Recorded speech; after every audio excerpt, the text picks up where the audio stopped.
శ్రీ సత్యసాయి జిల్లా హిందూపురంలో ఎమ్మెల్యే నందమూరి బాలకృష్ణ పర్యటన ఉత్సాహభరితంగా కొనసాగుతుంది. నియోజకవర్గంలో చేపడుతున్న పలు అభివృద్ధి కార్యక్రమాలకు ఈ రోజు ఆయన శంకుస్థాపనలు నిర్వహించారు. ప్రజలతో నేరుగా మమేకమై స్థానిక సమస్యలు తెలుసుకుంటూ అభివృద్ధి దిశగా ప్రభుత్వం కట్టుబడి ఉందని స్పష్టం చేశారు. ఈ సందర్భంగా హిందూపురం పట్టు రైతుల గురించి ప్రత్యేకంగా ప్రస్తావించిన బాలకృష్ణ, హిందూపురం పట్టు రైతుకు, పట్టుగూళ్ల మార్కెట్ కు అంతర్జాతీయ స్థాయి గుర్తింపు తీసుకొస్తానని హామీ ఇచ్చారు. ఒకప్పుడు దళారుల గుప్పెట్లో చిక్కుకొని నష్టాల్లో కూరుకుపోయిన పట్టు రైతులకు ఎన్టీఆర్ ప్రభుత్వం విముక్తి కల్పించిందని గుర్తు చేశారు. రైతు సంక్షేమం తన కుటుంబానికి ఎప్పుడూ ప్రాధాన్యమని పేర్కొన్నారు. పట్టు పరిశ్రమను బలోపేతం చేయడానికి ఆధునిక సదుపాయాలు, నేరుగా ఎగుమతి అవకాశాలు, మార్కెట్ విస్తరణ చర్యలు తీసుకుంటామని తెలిపారు. హిందూపురం పట్టుకు ప్రత్యేక బ్రాండ్ ఇమేజ్ తీసుకురావడమే లక్ష్యమని చెప్పారు. రైతులకు తగిన మద్దతు ధర, సబ్సిడీలు, శిక్షణ కార్యక్రమాలు అందించేలా కృషి చేస్తామని హామీ ఇచ్చారు. ప్రస్తుతం రాష్ట్ర వ్యాప్తంగా అందరి చూపు హిందూపురం అభివృద్ధిపై ఉందని, పారిశ్రామిక రంగం, వ్యవసాయం, వాణిజ్య రంగాల్లో హిందూపురాన్ని ఆదర్శంగా నిలబెట్టడమే తమ లక్ష్యమని బాలకృష్ణ స్పష్టం చేశారు. ప్రజల ఆశీస్సులతో హిందూపురాన్ని అభివృద్ధి పథంలో ముందుకు తీసుకెళ్తామని పేర్కొన్నారు.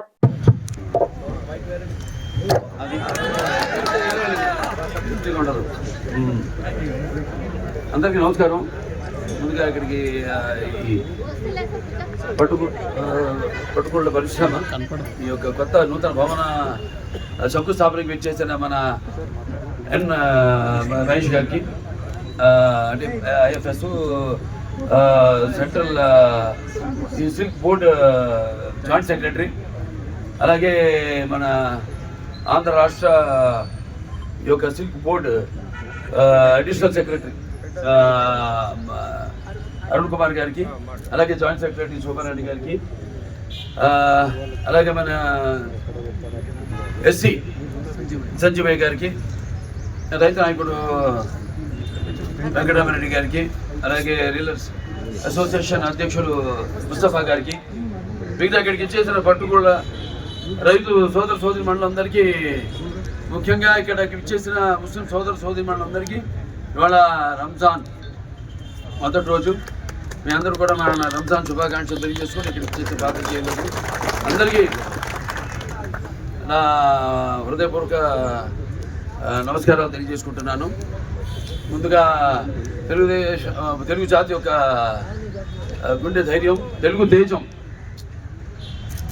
మీ అందరికీ అన్నగారు, నాకు నాన్నగారు, విశ్వవిఖ్యాత సార్వభౌమ తెలుగుదేశం పార్టీ వ్యవస్థాపకులు పద్మశ్రీ డాక్టర్ నందమూరి తారక రామారావు గారిని స్మరిస్తూ, మరి నాన్నగారు ఇక్కడ 3 సార్లు ఆయన్ని శాసనసభ్యుడిగా గెలిపించి ముఖ్యమంత్రిని చేసినటువంటి ఘనత కలిగిన మీరందరూ కూడా ఆయన వారసుడిగా, మీ యొక్క ప్రజా నాయకుడిగా నన్ను కూడా 3 సార్లు ఇక్కడి నుంచి శాసనసభ్యుడిగా గెలిపించిన ఘనత, అలాగే సృష్టించిన చరిత్ర మీది. సో మీ అందరికీ నా హృదయపూర్వక ధన్యవాదాలు. మీ అందరూ సేవ చేయడానికి నాకు అవకాశం ఇచ్చినందుకు ముందుగా నా తల్లిదండ్రులు, ఎందుకంటే నేను ఎప్పుడు అంటుంటాను ప్రతి సభలో కూడా, ముందుగా నాకు జన్మనిచ్చి నన్ను మీ అందరి గుండెల్లో ఆయన ప్రతిరూపంగా నిలిపిన యుగ పురుషుడు, అలాగే అవతార పురుషుడు, అలాగే నాకు నాన్న, గురువు, దైవం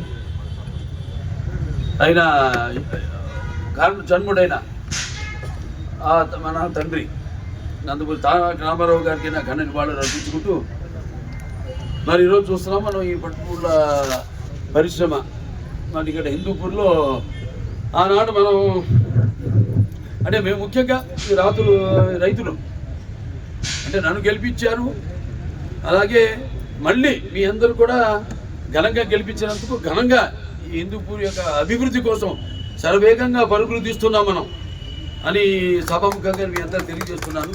ముఖ్యంగా మన హిందూపూర్ కూడా అభివృద్ధి పథంలో మనకి ఆర్టీజీఎస్లో 5వ స్థానం సంపాదించింది వాడు మన హిందూపురం నియోజకవర్గం. ఇదంతా అధికారులు వాళ్ళందరికీ, ముఖ్యంగా తెలుగుదేశం పార్టీ నాయకులు అయితేనేమి, కార్యకర్తలు అందరూ కూడా ఈ సభాముఖంగా నాకు కృతజ్ఞతలు తెలియజేసుకుంటున్నాను. యథ రాజా తథా ప్రజ అంటారు. అలాగే ఇవాళ మరి వాళ్ళంతా కూడా ఒక పట్టుదలతో పనిచేస్తున్నారంటే వాళ్ళు చరిత్రలో చిరస్థాయిగా నిలిచిపోవాలి. ఇంకా ఎంతో అవకాశం ఉంది భౌగోళికంగా హిందూపురానికి అభివృద్ధి చెందడానికి. ఆనాడు మరి నందమూరి తారక రామారావు గారు తుమ్మకుంటలో ఈ పారిశ్రామిక వాడను నిర్మించారంటే మరి అప్పుడు ఆయన ఎవరు అనుకోలేదు ఇక్కడికి బెంగళూరు ఇంటర్నేషనల్ ఎయిర్పోర్ట్ వస్తుందని, దగ్గరలో ఉంటుందని. అలాంటిది ఆయన అప్పుడే ముందు చూపుతో ఆయన ఆనాడు పారిశ్రామిక వాడను నిర్మించడం. మరి ఇవాళ హిందూపురం అందరి దృష్టి కూడా హిందూపురం మీదే ఉంది. మన సీఎం గారి దృష్టి కూడా హిందూపురం మీదే ఉంది. మొన్న నేను వెళ్ళి ఆయనతో మాట్లాడటం జరిగింది అసెంబ్లీలో. ఇక ముందు హిందూపురం అభివృద్ధి గురించి ఏమి చేయాలనేది ఒక రోడ్ మ్యాప్ వేసుకోవడం జరిగింది. అలాగే ఇక్కడ హిందూపురం రైతులు ఎవరైతే ఈ ఆంధ్ర రాష్ట్ర ఆర్థిక సౌధానికి మూల స్తంభాలుగా ఉన్నారో వాళ్ళ అభివృద్ధిని వాళ్ళని పటిష్ట చేయడానికి మన ఆంధ్ర రాష్ట్ర ప్రభుత్వం ఎంతో కృషి చేస్తుందని మీ అందరికీ తెలియజేసుకుంటున్నాను. అలాగే ఆ సందర్భంగానే మరి ఇవాళ రైతుకి ఇవాళ అన్నదాత సుఖీభవ లేకపోతే పిఎం కిసాన్ అంటే మన స్కీమ్ ఈ స్కీమ్స్ కింద మరి ప్రతి రైతుకి సంవత్సరానికి 20,000 రూపాయలు కూడా దొరుకుతుంది. అలాగే మన బడ్జెట్లో కూడా 6,600 కోట్ల రూపాయలు దీనికోసం ప్రత్యేకంగా కేటాయించడం జరిగింది. అలాగే ఇక్కడ రాయలసీమని ఒక హార్టికల్చర్ హబ్గా అభివృద్ధి చేయడం కోసమని మొన్న బడ్జెట్లో 30,000 కోట్ల రూపాయలను దీనికోసం కేటాయించడం జరిగింది. అలాగే మన హెచ్ఎన్ఎస్ఎస్ నుంచి ఈ సంవత్సరం ఇప్పటి వరకు ఇంతకు ముందు కూడా కనివిని ఎరుగని రీతిలో 40 టీఎంసీ నీళ్లు ఇవ్వడం జరిగింది. ఒకసారి మన గతంలోకి వెళ్తే చూస్తే 80వ శతకంలో మరి పుట్టుకుళ్ళు యొక్క కొనుగోలు ఈ మండీల్లో ఈ ప్రైవేట్ మండీల్లో జరుగుతుండేది. అంటే ప్రైవేట్ దళారులు వాళ్ళు మన తూకాల్లో మోసం చేసి రైతులను దోపిడీ చేసి వాళ్ళకి గిట్టుబాటు ధర రాకుండా చేసేవాడు. ఆ తర్వాత నాన్నగారు కొంచెం ముఖ్యమంత్రిగా అయినప్పుడు ఆయన ముఖ్యమంత్రి అయినప్పుడు ఆయన ఇక్కడ ఈ కపూర్ మార్కెట్ని స్థాపించడం జరిగింది. అంటే రైతుకి ఈ దోపిడీ నుంచి వాళ్ళకి విముక్తి కలిగించి వాళ్ళు పండించే ఈ పుట్టుకుళ్ళు ఏదైతే ఉందో దానికి సరైన వాళ్ళకి మెరుగైన ధర లభించాలన్న సంకల్పంతో ఆయనాడు ఈ కపూర్ మార్కెట్ని స్థాపించడం జరిగింది. అలాగే ఇవాళ చూస్తున్నాం మన కపూర్ మార్కెట్ ఇవాళ అక్కడ ఈ ఇప్పుడు ఇంతకుముందు నిర్మించిన భవనంలో ఇప్పుడు నిర్మించబోతున్న భవనంలో కూడా ఈ యొక్క ఏదైతే రెస్ట్ రూమ్స్ వచ్చిన వాళ్ళు ఊరికే ఎండ వానల్లో అట్లా కాకుండా వాళ్ళు సౌకర్యార్థం రెస్ట్ రూమ్స్ అయితేనేమి. అలాగే ఈ ఆప్షన్ ద్వారా వాళ్ళ పండించిన ఈ యొక్క పట్టుకుళ్ళకి అయితేనేమి మంచి ధర వచ్చే విధంగా ఈ మార్కెట్ కూడా స్థాపించడం జరిగింది. అప్పుడు చేసేటప్పుడు కూడా ఏది మన ఈ ఏదైతే ఇప్పుడు ఈ యొక్క ఏదైతే ఈ పాతబడిపోయిందో భవనం దీన్ని పునరుద్ధరించడం కోసం కొత్త భవనం నిర్మించడం కోసం మన సమగ్ర సిల్క్ ద్వారా 4 కోట్ల రూపాయలు కేంద్రం నుంచి, అలాగే దాని మ్యాచింగ్గా మన ఆంధ్ర రాష్ట్రం మరొక అదనంగా 4 కోట్లు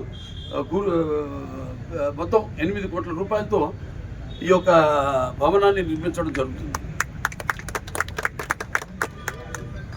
అక్కడ మన ఎంపీ గారు నేను ఢిల్లీ వెళ్ళినప్పుడు మన హిందూపూర్ యొక్క విషయాలు అక్కడ మినిస్టర్లతో మాట్లాడడానికి వెళ్ళినప్పుడు గడ్కరీ గారిని కలిశాను రహదారుల గురించి. అప్పుడు వెళ్ళినప్పుడు మన అంబికా లక్ష్మీనారాయణ గారితో కూర్చొని మాట్లాడడం జరిగింది ఎలా చేయాలి. ఆయన కమిటీ సెంట్రల్ సిల్క్ బోర్డు కమిటీలో మెంబర్ ఆయన. సో ఆయనతో మాట్లాడి ఏం చేద్దాం మనం తొందరగా ఏ బకాయిలు ఉన్నాయి ఎందుకంటే పోయినసారి ఇప్పటికీ నాకు తెలిసి రైతులు వీళ్ళంతా మొత్తం సుమారుగా 80 కోట్ల రూపాయలు బకాయిలు ఉన్నాయి, పెండింగ్లో ఉన్నాయి. అలాగే రీలర్స్ అండ్ రైతులకి. సో దాంట్లో కొన్నిసారి నాయకులు వాళ్ళు నాకు ఈ యొక్క విషయం చెప్పడం జరిగింది, వినతి పత్రం ఇవ్వడం జరిగింది. సో దానికి వెంటనే నేను ఎంత తొందరగా అయితే అంత తొందరగా ఈ యొక్క సమస్యలను పరిష్కరిస్తాను అని చెప్పడం జరిగింది.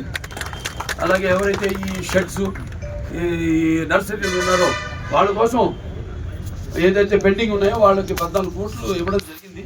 తప్పకుండా ఈ 80 కోట్లు కూడా నేను లెటర్ రాయడం జరిగింది సీఎం గారికి. నేను ఇప్పుడు మళ్ళీ వెళ్తున్నాను అసెంబ్లీకి వెళ్ళినప్పుడు ఈ పని మీదే కూర్చుని అటు అంబికా లక్ష్మణారాయణ గారితో కూడా ఆయన్ని కూడా కలుపుకుని త్వరిగతిలో ఈ యొక్క సమస్య ఏదైతే ఉందో దీన్ని పరిష్కరిస్తానని ఈ సభాముఖంగా నా కృషిని చేస్తానని నేను తెలియజేసుకుంటున్నాను. మొన్న నేను విజయవాడ వెళ్ళినప్పుడు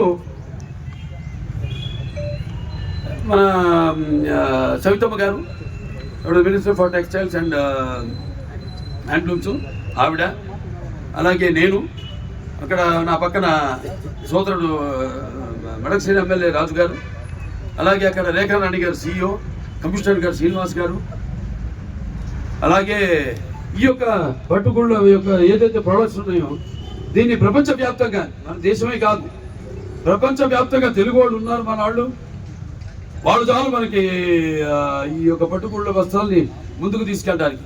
అంటే నా అభిమానులు ఉన్నారు, ఇక్కడే కాదు మొత్తం ప్రపంచవ్యాప్తంగా ఉన్నారు. అలాగే మన తెలుగు అసోసియేషన్స్ ఉన్నాయి, తానా ఇంతని మన ఎన్నో అసోసియేషన్స్ ఉన్నాయి. వాళ్ళందరూ కూడా మనకు పని చెప్తే తప్పకుండా. అలాగే సుశీల్ శర్మ అని చావో సినిమాకి ఆయన మన శివాజీ గారి ఛత్రపతి శివాజీ గారు మహారాజ్ ఛత్రపతి శివాజీ గారి అబ్బాయి పేరుతో సినిమా తీయడం జరిగింది. ఆ సినిమాకి డ్రెస్ డిజైనర్ ఆయన సుశీల్ శర్మ అని. ఆయన్ని జూమ్లో తీసుకుని మీటింగు 3 గంటలు కూర్చున్నాం మేము. దీన్ని ఏం చేయాలి, ఎట్టా ఈ బ్రాండ్ ఎలా ముందుకు తీసుకెళ్ళాలి, ఆయన్ని బ్రాండ్గా పెడదాం అని దాని మీద సుదీర్ఘ చర్చ జరిగింది. ఒక 2.5-3 గంటలు అసెంబ్లీ ఆవిడ పేషీలో. సో ఇలా ఈ యొక్క పుట్టుకుళ్ళు ఏదైతే నాన్నగారు ఆనాడు ఈ యొక్క కపూర్ మార్కెట్ని స్థాపించి రైతులను దళారుల కబ్జా నుంచి ఎలాగైనా అయితే కాపాడారు, దీన్ని ముందుకు తీసుకెళ్లాల్సిన అవసరం ఎంతో ఉంది. ఎందుకంటే ఇది ఒక ఇప్పుడు జోనర్ అంటాం. నేను సినిమా చేస్తాను, సినిమాకి తేడా ఉంటుంది, దాన్ని నేను ఎంచుకుంటాను. నా దర్శకుడు కథ రచయితల కంటే కూడా నేనే. అలాగే ఇక్కడ మరకశిర అయితేనేమి, లేకపోతే కదిరి అయితేనేమి, పెనుగొండ అయితేనేమి, ఇక్కడ మన హిందూపూర్ అయితేనేమి, ఇది ఒక పెద్ద మార్కెట్ ఈ పుట్టుగొళ్ళ మార్కెట్ అన్నది. సో ఇప్పుడు దీన్ని ఎలా ముందుకు తీసుకెళ్ళాలి ఏంటి అన్నది ఇంకా ముందు ఇంకా దీన్ని ఇప్పుడే మన జాయింట్ సెక్రటరీ గారు చెప్పారు, రమేష్ గారు ఎలా దీన్ని సంవత్సరం పొడవునా, అంటే ఎన్ని 7-12 పంటలు 10 పంటలు. సో ఇలా అలాగే ఇప్పుడు ఇది నాకేసారు షాల్వా, ఇది కింద మనదే, తెల్ల వస్త్రం మనదే, పైది ఇదేమో టసరు, ఇది కూడా టసరే, ఇదేమో ఎర్రి, ఇదే మూగ అసాము. చూసి ఎంత బ్రహ్మాండంగా ఉందో. సో ఇట్లాంటి వస్త్రాలను మనం తప్పకుండా దీన్ని బ్రాండ్ చేసి మన దేశంలోనే కాదు అంతర్జాతీయ స్థాయిలో కూడా దీన్ని ముందుకు తీసుకెళ్తానని ఈ సభాముఖంగా తెలియజేసుకుంటూ, మరి చెప్పారు, ఎన్నో కారణాలు చెప్పారు ఎందుకు ఇప్పుడు కొంచెం ఈ ఉత్పత్తి తగ్గిందో, అంటే వ్యవసాయం రైతులు ఎందుకు కొంచెం తగ్గించాము. ఒకటేమో పెండింగ్ అదేదో బకాయిలు ఉన్నాయి, వాటిలన్నీ సంగతి చూస్తాను. రెండవది ఇంకా ఎన్నెన్నో ఉన్నాయి కారణాలు, దాని గురించి కూడా నేను ఒక పరిశోధన చేయడం జరిగింది. వాటిలన్నింటినీ మీతోనే మన సార్ వచ్చినప్పుడు కూర్చుని అప్పటికి ఇది పూర్తి చేసి సర్వగంగా ఎవరు ఆయన కాంట్రాక్టర్ సార్ రంగనాథ్ గారు, ఆయన త్వరగా పూర్తి చేస్తాను ఆయన చేస్తే అప్పుడు అక్కడే కూర్చొని వెంటనే మీ అందరి ఈలోపు అక్కడ నేను చెప్పాను ఎంపీ గారు మన ఎంపీ లక్ష్మణ్ గారు అందరితో కూర్చొని ఈ సమస్యకు శాశ్వత పరిష్కారం సీఎం గారితో కూడా చర్చించి వెంటనే ఈ యొక్క పెండింగ్ ఏదైతే ఉందో రైతులకి అలాగే ఈ ఇన్సెంటివ్స్ ఏవైతే ఉన్నాయో అవన్నీ కూడా త్వరగతిలో వాళ్ళు మీకు అందరూ చేస్తారని తెలియజేసుకుంటూ నేను సెలవు తీసుకుంటాను.